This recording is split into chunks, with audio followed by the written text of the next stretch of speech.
right, so this riff is going to float between two different pentatonic positions, position 3 and position 4. Don't forget the lower strings. They're really fun to mess around with, especially if you're into that, Texas kind of sound, whether it's, Stevie Ray or ZZ Top or whatever.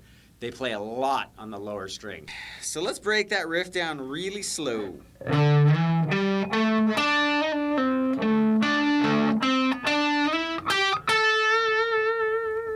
One more time.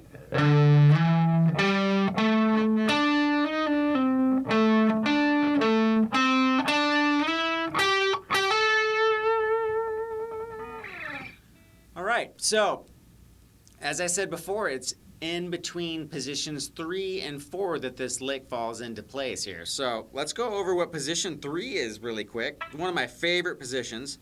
So you take the first 3 strings, the E, the A, and the D, and what's cool about it is they're all the same thing. So it's not like you're memorizing a bunch of different finger positions. So it's going to be 10 and 12, and we're in A minor. Right, and then we got 9 and 12. 10 and 13 on the B. And then, again, 10 and 12. So you have 4 strings on the same fret, which is always nice. Right? And then position 4 is the same 2 on the E and the A. So we're going to have 12 and 15. Then on the D and the G, we're going to have the same fret spacing as well, a whole step apart. So it's going to be 12, 14. G is 12, 14. Then we're going to take that whole step gap and just shift it up 1 fret. Now we're going to be on the B, and that's going to be 13 and 15. Right? And then we're going to have 12 and 15 on the high E. So I highly recommend you really learn both of those positions because there's so many cool licks and blues that are based right in that area. And like I said, it's really cool to be able to swing back and forth between 2 positions or more. You can go from one end,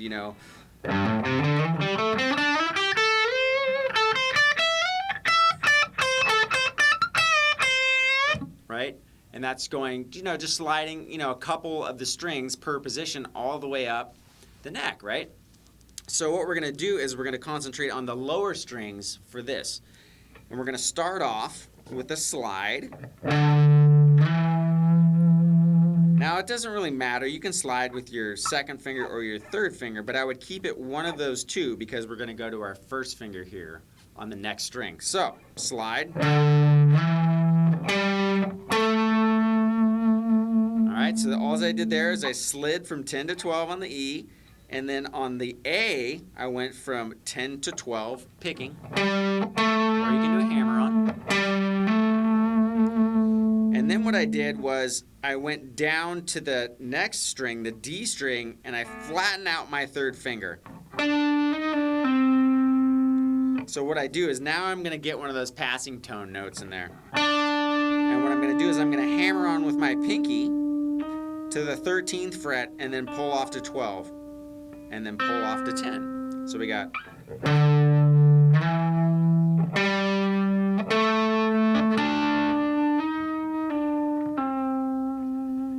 right? And so we've kind of gotten into position 4, because you can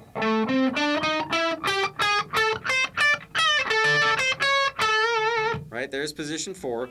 Now, when I make it that a hybrid scale and I put all those little, mix the major and minor together, you get all those notes in there. So what I'm doing is I'm basically just pulling from major and minor together. And then after I do that hammer on and pull off, I'm going to go back to 12 on the D and slide up to 14. So we've gone from 12 to 14. And then I go with my 1st finger. Again, I'm sliding with either the 2nd or 3rd finger. As it gets up closer together, as the frets, the gap gets shorter and shorter as you go up the neck. A lot of people will interchange whether they're doing, 1 and 2, 1 and 3. I like to keep it open because I do a lot of 3-note per string runs too. So I like to, make sure that my pinky and third finger work together well. So I try to, 1 per fret basically is my rule of thumb. Right, so we got that slide, and now we're just going to go 12 and 14 on the G. Now you can expand that lick, so that would be more of like, a beginning of a phrase. So we're going.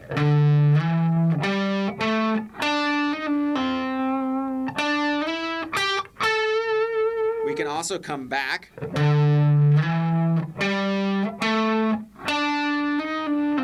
And do that stacking thing I've been talking about.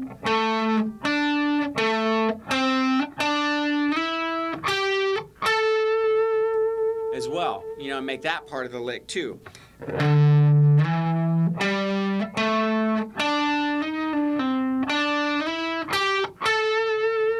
That's the first way, or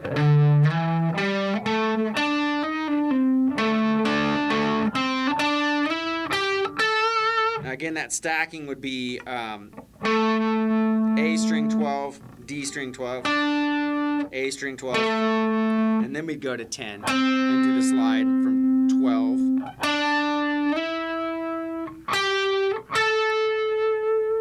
Right, so from there, now you're in position 4, which is a very common position, right? But it's a cool way to slide into that so you're not just always up on these higher strings, right?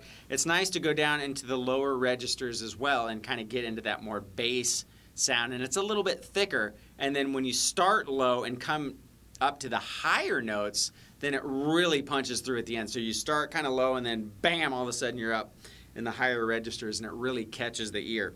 Especially when you start doing stuff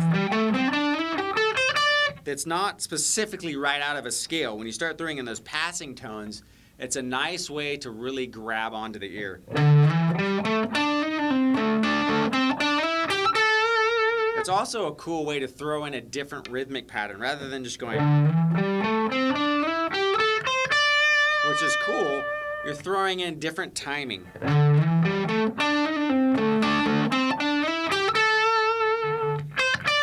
go up to there.